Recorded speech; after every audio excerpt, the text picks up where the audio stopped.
नमस्ते and welcome to informed investor. आज के बाजार में ड्रामा का लेवल हाई था। कहीं स्टॉक्स गिर रहे थे तो कई स्टॉक्स ने रेगुलेटरी न्यूज से हेडलाइंस बनाई। बीएसई, एंजल वन और मोतीलाल ओसवाल फाइनेंशियल सर्विसेज के शेयर्स 7% तक गिर गए जब सेबी चेयरपर्सन ने इक्विटी डेरिवेटिव कॉन्ट्रैक्ट की टेन्योर को बढ़ाने का सजेशन दिया, जो एफएनओ ट्रेडिंग वॉल्यूम्स और उनके रेवेन्यू को इम्पैक्ट कर सकता है। साथ ही सेबी ने फिन्फ्लुएंसर अवधूत साठे के कर्जत अकेडमी पे रेड किया और प्री आईपीओ शेयर ट्रेडिंग के लिए रेगुलेटेड प्लेटफॉर्म का आइडिया दिया। क्लियरली इन्वेस्टिंग को सेफर और मोर स्ट्रक्चर्ड बनाने का सिग्नल है। आईडीबीआई बैंक का स्टॉक 2% से ज्यादा गिर गया आफ्टर गवर्नमेंट एंड एलआईसी का प्रपोज्ड स्टेक सेल, जो बैंक के मैनेजमेंट स्टैंडर्ड्स और फाइनेंशियल बर्डन को इंप्रूव करने में हेल्प करेगा। तो वीडियो एंड तक जरूर देखना, वरना अगला प्रॉफिट मिस हो जाएगा। और हाँ, इन्फॉर्म्ड इन्वेस्टर ऐप डाउनलोड करो ताकि आप लेटेस्ट मार्केट ट्रेंड्स और अपडेट्स पे फर्स्ट हैंड इंफॉर्मेशन पाएं।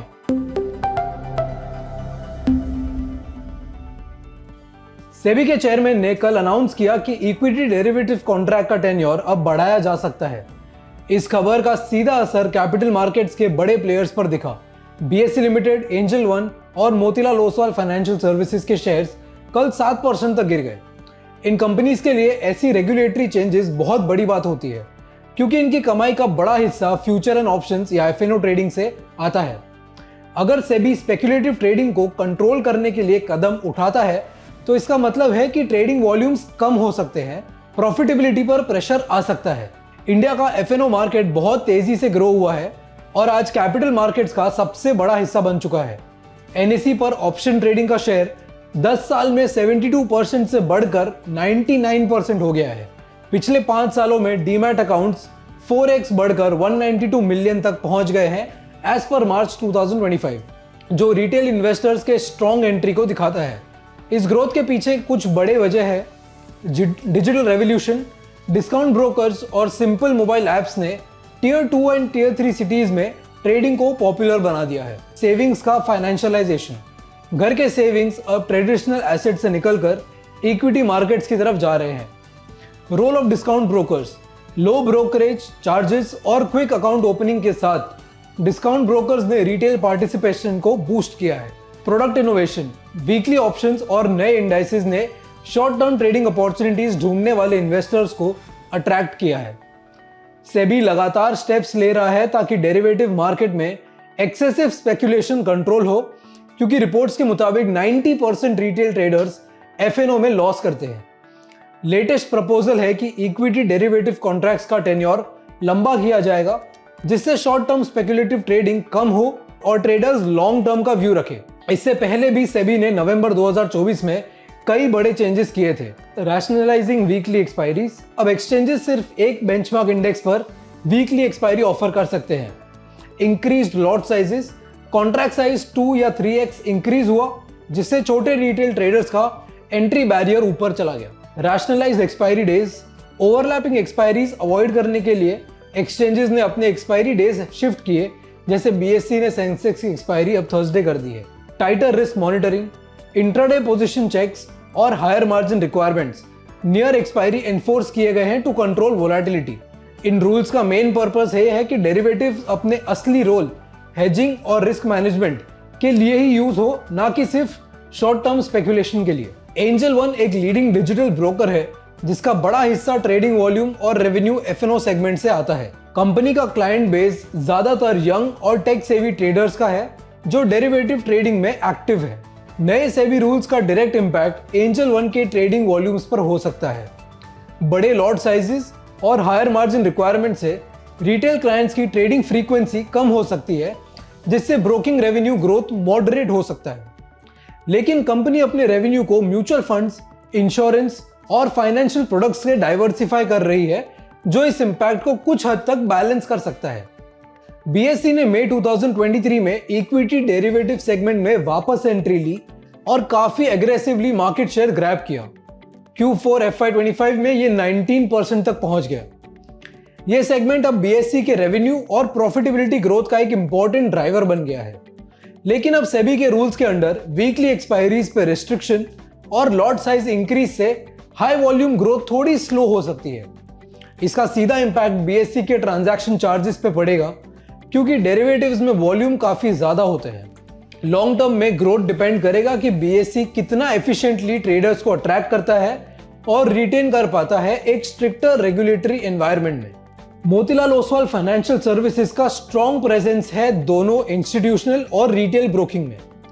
डेरिवेटिव सेगमेंट इसका ब्रोकिंग रेवेन्यू का एक इंपॉर्टेंट कंट्रीब्यूटर है, जिसका मार्केट शेयर 8% है प्रीमियम टर्नओवर के टर्म्स में। जैसे बाकी ब्रोकर्स, एमओएफएसएल का डेरिवेटिव ट्रेडिंग वॉल्यूम भी इंपैक्ट हो सकता है, क्योंकि नए रेगुलेशन से रिटेल क्लाइंट्स की ट्रेडिंग एक्टिविटी थोड़ी कम होगी। लेकिन मोतीलाल ओसवाल का डाइवर्सिफाइड बिजनेस मॉडल, जिसमें वेल्थ मैनेजमेंट, एसेट मैनेजमेंट और इन्वेस्टमेंट बैंकिंग शामिल है, ब्रोकिंग स्लोडाउन के इम्पैक्ट को कुशन प्रोवाइड करते हैं। सेबी के रीसेंट मेजर्स का क्लियर एम है मार्केट को स्टेबल बनाना और रिटेल इन्वेस्टर्स को डेरिवेटिव्स में एक्सेसिव स्पेकुलेशन के रिस्क से प्रोटेक्ट करना। एक्सचेंजेस और ब्रोकर्स जो डेरिवेटिव ट्रेडिंग पे हेविली रिलाई करते हैं, उनके लिए ये रूल एक बड़ा चैलेंज होगा। उन्हें अपने बिजनेस मॉडल्स को अडेप्ट करना पड़ेगा, लोअर वॉल्यूम्स और ज्यादा डिसर्निंग क्लाइंट बेस के न्यू रियलिटी के साथ। इन्वेस्टर्स के लिए इसका मतलब है कि एक ज्यादा रेगुलेटेड मार्केट और सेफर ट्रेडिंग एनवायरनमेंट। लेकिन इसका दूसरा मतलब है कि high leverage, low cost FNO trading के दिन शायद अब लिमिटेड हो सकते हैं।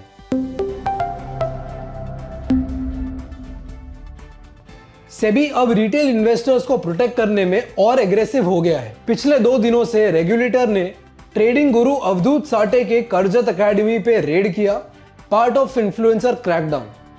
कोविड के दिनों में इन्फ्लुएंसर्स काफी पॉपुलर हो गए थे, जब डिस्काउंट ब्रोकर्स और एफएनओ ट्रेडिंग में सर्च देखने को मिला।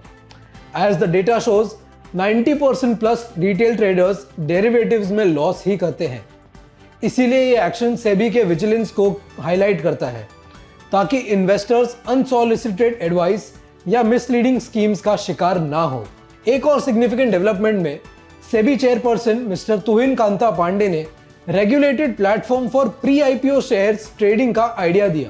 ये प्लेटफॉर्म अनलिस्टेड शेयर्स के लिए ट्रांसपेरेंट और मॉनिटर्ड एनवायरनमेंट प्रोवाइड करता है, जो अब तक लार्जली अनरेगुलेटेड और ओपेक रहे हैं। ये मूव सेबी के एम को रिफ्लेक्ट करते हैं, इन्वेस्टर इन्वेस्टिंग को सेफर, स्ट्रक्चर्ड और ट्रांसपेरेंट बनाने में। रिटेल ट्रेडिंग शॉर्ट टर्म में थोड़ी स्लो हो सकती है, लेकिन ये कैश या डिलीवरी बेस्ड ट्रेड्स और सेबी रजिस्टर्ड एडवाइजर्स की तरफ इन्वेस्टर्स को गाइड करेगा, अल्टीमेटली मार्केट को ज्यादा ट्रांसपेरेंट और रिलायबल बनाते हुए।